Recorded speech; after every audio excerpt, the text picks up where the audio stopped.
Nós voltamos a apresentar o Ideias em Tese e hoje recebemos Carlos Eduardo Scheid. Durante o doutorado na Unicinos, o nosso convidado fez uma pesquisa sobre a decisão judicial e a evolução do Estado. Bom, professor, agora a gente quer saber os resultados alcançados a partir dessa pesquisa. Muito bem. Os resultados alcançados, primeiro, se baseou a partir de uma releitura do princípio acusatório.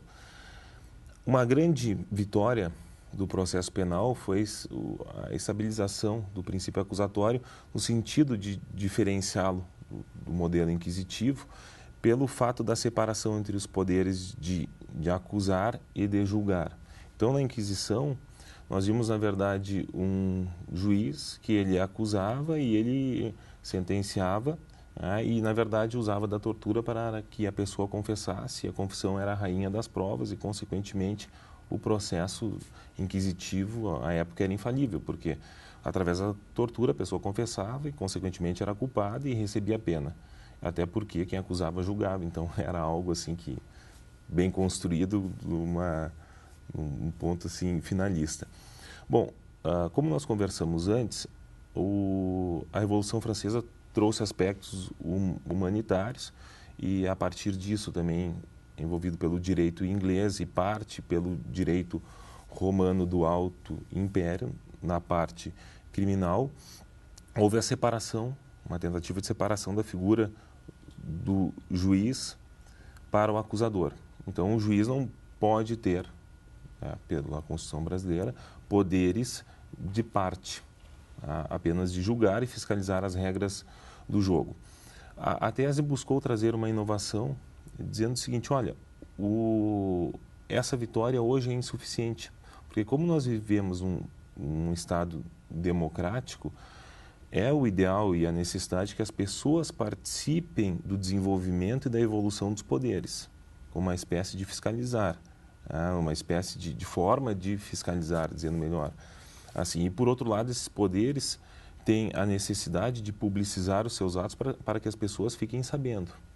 Então, como o juiz deve decidir para que a resposta dele seja válida para a sociedade e também para as pessoas que estão envolvidas no processo. Essa foi a grande questão. E o primeiro passo, assim, para resolvê-la seria colocar o aspecto da motivação da decisão judicial, que são as razões que o juiz apresenta para fundar a sua escolha, a sua decisão, como algo essencial dentro do sistema acusatório. Porque antigamente, quando se fez essa separação, se estava implementando um Estado liberal. Então, isso era essencial, mas hoje é insuficiente, porque nós temos todo esse aspecto democrático e social envolvido, de envolvimento da comunidade em si. Volto a remarcar essa questão do mensalão, que nos últimos dias está bastante presente na mídia. Então, o ponto essencial seria dizer o seguinte: olha, a motivação da decisão judicial não é algo secundário dentro do princípio acusatório, ele é algo essencial em razão dos novos tempos. E a partir disso, o juiz desenvolver o seu raciocínio, sempre se lembrando que ele não pode dar uma decisão deficiente para a sociedade, nem extremamente punitiva e desproporcional para o réu. Então, dentro desse balanço, ele tem que encontrar a resposta constitucionalmente adequada, que é uma resposta que serve para aquele caso, e talvez para nenhum outro.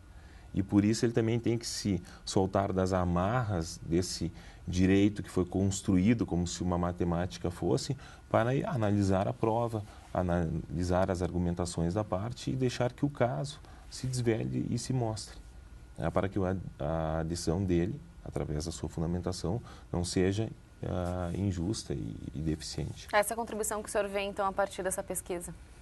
Sim, essa contribuição que eu vejo a partir dessa pesquisa, no sentido de implementar uma ideia de democracia ainda mais presente dentro de um processo penal, que é algo hoje que no Brasil tem sido bastante debatido. Bom, surgiu um livro aí a partir do mestrado, também tem esse desejo de surgir um livro a partir da tese do doutorado? Sim, eu inclusive estou licenciado da Unicinos esse semestre para desenvolver o livro e fazer alguns ajustes que me foram apontados pela banca examinadora para lançar aí esse segundo livro... Uma nova versão? Uma nova versão a partir da tese. E existe também o desejo de fazer um pós-doutorado, professor, de continuar na pesquisa? Já tem outros insights aí que estão surgindo? Eu tenho a ideia de fazer um pós-doutorado, ainda estou gestando ela, até porque a minha atividade profissional enquanto advogado me toma bastante tempo, mas a ideia é fazer um pós-doutorado, ainda só vamos definir aí a área, se eu sigo nessa área do direito criminal ou se eu vou para uma ciência política, alguma coisa que também é uma intenção minha. O senhor hoje tem 3 escritórios, professor? Hoje eu tenho 3 escritórios, eu trabalho na área do direito penal econômico e tenho escritório em Porto Alegre, Novo Hamburgo e Caxias do Sul. E como é que o senhor pretende continuar com a relação com a universidade? Nesse momento o senhor está licenciado da universidade em função de tantos compromissos, mas no sentido também de não perder aí esse foco com a pesquisa, esse viés com a pesquisa. O que ocorre? Eu acredito que o próprio desenvolvimento do livro e o lançamento dele me deixe próximo da universidade e depois a ideia é retornar à atividade da docência e fazer pequenos ajustes de agenda e tudo vai dar certo. Tá certo, professor. A gente agradece a sua participação. Muito obrigada. Eu que Até agradeço. o próximo encontro. Obrigado. Obrigada. E se você quer saber mais, a tese de doutorado de Carlos Eduardo Scheid está disponível no site unicinos.br/biblioteca. O Ideias em Tese fica por aqui. Você pode conferir essa e outras edições do programa pelo canal youtube.com/TV Rádio Unicinos. Nós voltamos na próxima semana pela TV e pela FM 103.3. Até lá!